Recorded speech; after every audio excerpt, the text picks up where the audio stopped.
The brain comes equipped to say a word without having to have conscious awareness of each individual sound. But when you're going to use the alphabet principle and code that word with letters, then you do have to have conscious awareness of the sounds.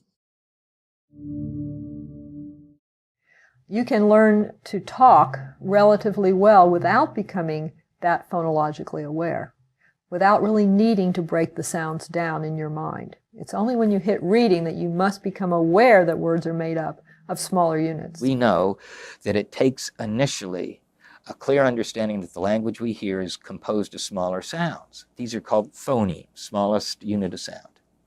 And people say, sure, you know, cat has 3 sounds, cat. And I can ask people all the time how many sounds they hear in big or cat, and they'll say 3, cat, big. But they don't. You don't hear 3 sounds in cat. I don't hear 3 sounds in cat. Our kids never get any practice with the sounds in cat because nature has given us an oral language that allows us to communicate rapidly, so that when I say cat, I don't say ka'ata. What the hell is a ka'ata? What I say is cat. And the minute I start to say cat, the a and the sound co-articulate or bundle together and come by the ear as one pulse of sound. Phoneme awareness is much more difficult because you don't hear the sounds.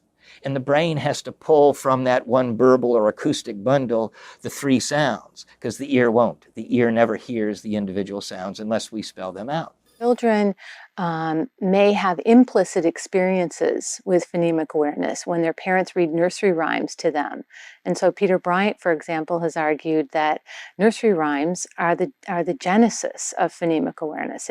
That's the beginning place that children might naturally begin to shift to language play. And certainly doing Pig Latin, for example, might be something that you would naturally play with language, but not many children necessarily do that. And so we have to provide those specific experiences for the children so that when they go to school, they'll be ready to begin to break the code.